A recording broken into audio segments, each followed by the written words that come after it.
Can California save the planet? The state that has instigated every key U.S. effort to curb fossil fuel emissions since the 1960s now will tackle the greatest challenge of all, reining in greenhouse gases with a cap-and-trade system launched this week. In a closed 3-hour auction conducted online Wednesday, California's energy companies and large manufacturers placed their bids for 62 million permits that essentially give them the right to pollute. Using these chips and healthy number of free permits California has allocated them, the businesses begin in January operating in a market-based program that officials hope will cut the state's carbon dioxide emissions by 20% over the next 8 years. Related pictures, 9 surprisingly gassy cities. The aim is ambitious, and for advocates of action on climate change, there is a larger goal still. They are hoping that California will lead the way to the kind of broader action on global warming that has been stymied both in Washington, D.C., and in international negotiations. Related, climate change talks hinge on green growth, says Dee Boer. I think this will show that you can decouple economic growth from emissions growth, said Tim O'Connor, director of the Environmental Defense Fund's California Climate Initiative. We think California will be the best of all examples. This is the strongest and boldest move yet in the U.S. to combat climate change. A history of firsts. California has a knack for spurring broader U.S. environmental action. The state adopted the first automobile tailpipe emissions in the nation in 1966, 4 years before they were enacted by Congress. After the Arab oil embargo, California acted more quickly than the U.S. government to cut the waste of energy-hogging appliances, with efficiency standards signed into law by Governor Ronald Reagan in 1974. California standards were the model for the deal President Barack Obama forged with car makers to double fuel economy to 55 miles per gallon by 2025.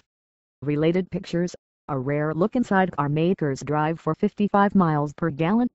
The Golden State has been able to act as catalyst because of its impressive market power. Car makers and refrigerator manufacturers had to retool their products to keep selling to the largest state economy in the United States.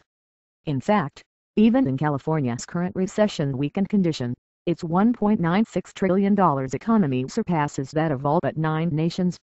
But California isn't just trying to change the product this time. Cap and trade is an attempt to transform the way business is done.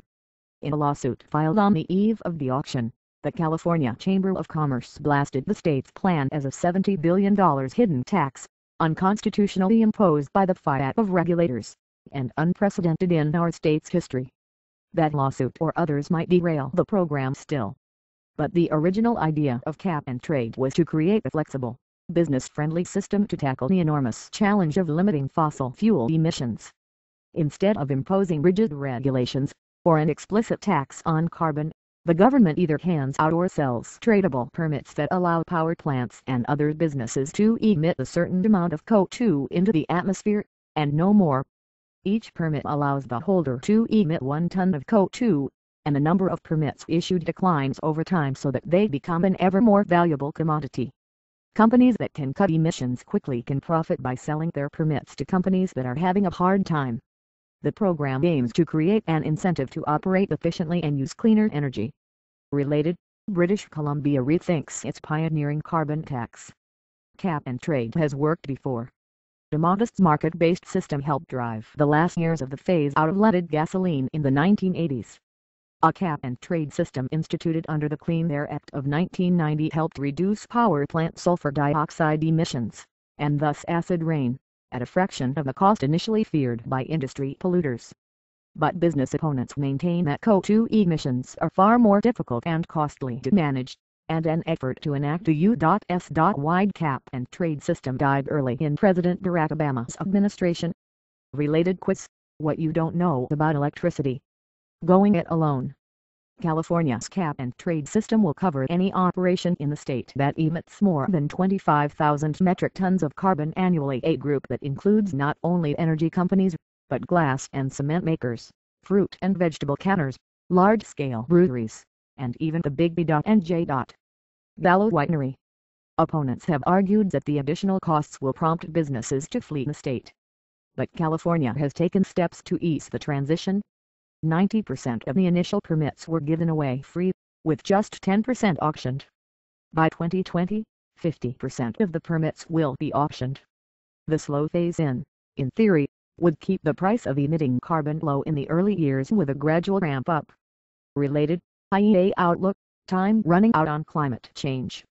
There is a lot of discussion about companies leaving any region with regulation, says Daniel Kamen, director of the Renewable and Appropriate Energy Laboratory at the University of California, Berkeley. But anyone wanting to sell a product in California would lose out by leaving, because the California cap extends from power plants to vehicles, and then to goods and services. In other words, a company not wanting to play by the rules would have to write off California's 38 million consumers.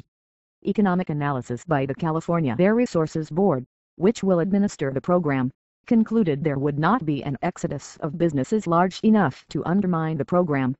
Chevron, which has major refining operations in California, has told Wall Street analysts that it expects it can manage the early phases of cap and trade thanks to the efficiency of its facilities.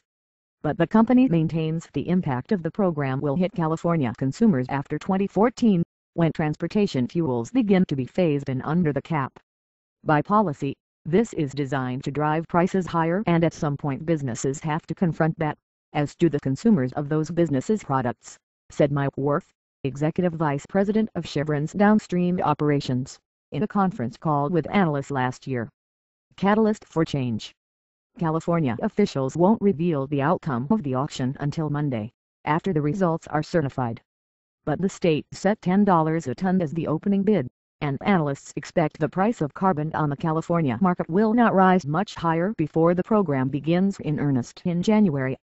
That would put the price about on par with the going rate for carbon permits on the European Union's emissions market, the world's biggest cap and trade experiment so far.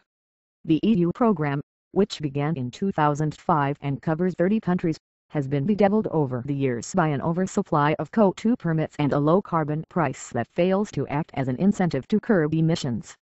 Early in the program, too many permits were handed out. More recently, the economic downturn has taken a toll. The EU embarked on an effort this week to head off the price collapse, but critics argue that more urgent reform is needed. Related, coal-fired Australia, buffeted by climate change, enacts carbon tax. Among the more fundamental issues Europe has faced is difficulty making a dent in global carbon emissions, when it is responsible for only 11% of the total. There have been no binding commitments to reductions in China, with 29% of world emissions, or the United States, with 18%. California, accounting for less than 2% of global emissions, also will have limited impact unless its program proves successful enough to spread. But California's program may have an advantage over previous efforts. After record drought, floods, and wildfires, the percentage of Americans who believe there is solid evidence of global warming has risen 10 points since 2009, to 67%. And that was before the unprecedented flooding in New York City and New Jersey in the wake of Hurricane Sandy. Even in its bid to stop California cap and trade, the state's Chamber of Commerce took care to say as part of its complaint, the lawsuit does not challenge the merits of climate change science. Another factor that could soften opposition, governments need to raise revenue. Grover Norquist, Washington's conservative anti-tax crusader, this week briefly allowed that a carbon tax could be configured in a way to help solve America's debt crisis. Amid pressure, he later recanted.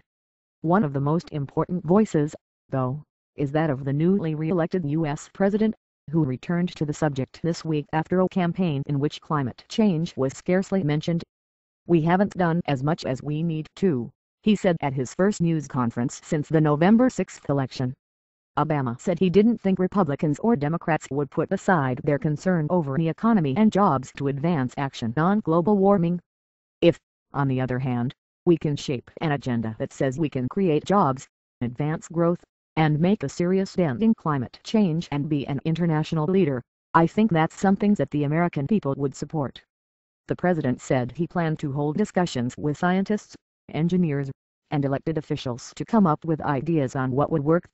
There have been plenty of such talks before, of course. But this time there's a live U.S. experiment in cap and trade they can watch. As in the past, Washington's eyes are on California,